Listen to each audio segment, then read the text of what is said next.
Hi hello നമസ്കാരം. Pan India ലെവലിൽ reach കിട്ടുന്ന ഒരു അവസ്ഥയിലാണ് ആടുജീവിതത്തിൻ്റെ ഹൈപ്പ് ഇപ്പോൾ ഉണ്ടായിരിക്കുന്നത്. ഈ ചിത്രത്തിന് വേണ്ടി പിന്നണിയിലും മുന്നണിയിലും പ്രവർത്തിച്ചൊരു എഫേർട്ട് എത്ര വളരെയധികം ഭീകര ലെവലിലാണെന്ന് നമ്മൾ ഈ കഴിഞ്ഞ ഇൻ്റർവ്യൂസിലെല്ലാം കണ്ടതാണ്.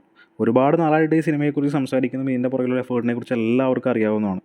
എന്നാൽ ഇന്നലെ റിലീസ് ചെയ്ത ഓമന എന്ന ലിറിക് വീഡിയോയിലെ അക്ഷരത്തെറ്റുകൾ കണ്ട് ശരിക്കും ഞെട്ടിപ്പോയി. ഇത്ര വലിയ ലെജൻസ് ആയിട്ടുള്ള ആളുകൾ പ്രവർത്തിക്കുന്ന ഒരു സിനിമ എന്ന നിലയ്ക്ക് ഈ തെറ്റുകൾ എന്നെ ശരിക്കും അത്ഭുതപ്പെടുത്തി. എന്തൊക്കെയാണ് ആ മിസ്റ്റേക്സ് എന്ന് നമുക്ക് നോക്കാം. ചിരുന്നു തീരാതെ എൻ്റെ ദാഹം എന്ന് പറയുന്നൊരു പോർഷനിൽ എഴുതി വെച്ചിരിക്കുന്ന ലിറിക് വീഡിയോ ഒന്നിച്ചിരുന്ന് തീരത്ത് എൻ്റെ ദാഹം. നമുക്കത് സ്പ്ലിറ്റ് ചെയ്ത് എഴുതിയാണെന്ന് വിചാരിച്ചാൽ പോലും ഈ പാട്ടിൻ്റെ വേറൊരു പോർഷനിൽ ഈ സെയിം ലൈൻ വരുന്ന സ്ഥലത്ത് കറക്റ്റായിട്ട് അതിനെ മെൻഷൻ ചെയ്തിട്ടുണ്ട്. അപ്പോൾ അതൊരു മിസ്റ്റേക്ക് തന്നെയാണെന്ന് നമ്മൾ വിചാരിക്കണം.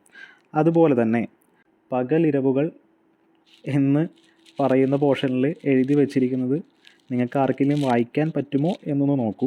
ജന്നത്തിലുള്ളൊരു കസ്തൂരി മുല്ലയിൽ എന്നാണ് ഫസ്റ്റ് ലൈൻ. അതിൽ ജന്നത്തിലുള്ളൊരു എന്ന് നമുക്കതിൽ നിന്ന് വായിക്കാൻ പറ്റുന്നില്ല. അതുപോലെ തന്നെ കനവുകളെ നിങ്ങൾ എന്നാണ് എഴുതിയിരിക്കുന്നത്. അതിനെ എഴുതി വച്ചിരിക്കുന്നത് നിങ്ങൾക്ക് വായിക്കാൻ കഴിയുമെങ്കിൽ ഒന്ന് വായിച്ചു നോക്കൂ. അതുപോലെ തന്നെ മുത്തു മിന്നുന്നുണ്ടോ എന്നാണ്. അത് വേണമെങ്കിൽ നമുക്ക് ഇതിനെ അനുകൂലിക്കാം എന്നേ പറയാൻ പറ്റൂ.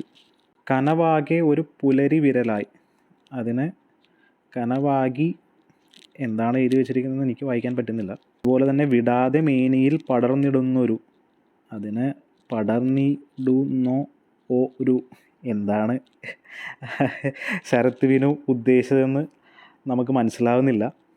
ഇതുപോലെ ഒരുപാട് ചെറിയ ചെറിയ മിസ്റ്റേക്സ് ഈ ലിറിക് വീഡിയോയിൽ കാണാൻ കഴിയുന്നുണ്ട്. ഇതിലെനിക്ക് ഏറ്റവും കൂടുതൽ ബുദ്ധിമുട്ട് തോന്നിയ പോർഷൻസാണ് ഞാനിവിടെ എടുത്തു പറഞ്ഞത്.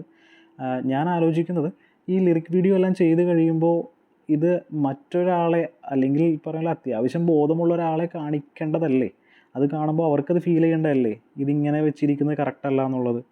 എങ്ങനെയാണ് ഇതുപോലൊരു വലിയൊരു സിനിമയ്ക്ക് അതിൻ്റെ ലിറിക് വീഡിയോയിൽ ഇത്തരം തെറ്റുകൾ സംഭവിക്കുന്നത് മനസ്സിലാവുന്നില്ല.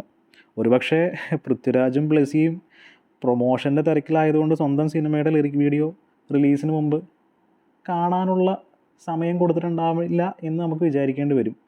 ബെന്യാമിനെ പോലുള്ള ഒരാൾ വർക്ക് ചെയ്യുന്ന സിനിമ, റഫീഖ് അഹമ്മദ് സാറിൻ്റെ വരികൾ, AR റഹ്മാൻ്റെ കമ്പോസിഷൻ, വിജയ് യേശുദാസിൻ്റെ വോക്കൽസ്, എന്നിട്ട് എന്തുകൊണ്ടാണ് ഇത്ര കെയർലെസ് ആയിട്ട് ഈ ഒരു ലിറിക് വീഡിയോ പുറത്തേക്ക് വിട്ടതെന്ന് എനിക്ക് മനസ്സിലാവുന്നില്ല.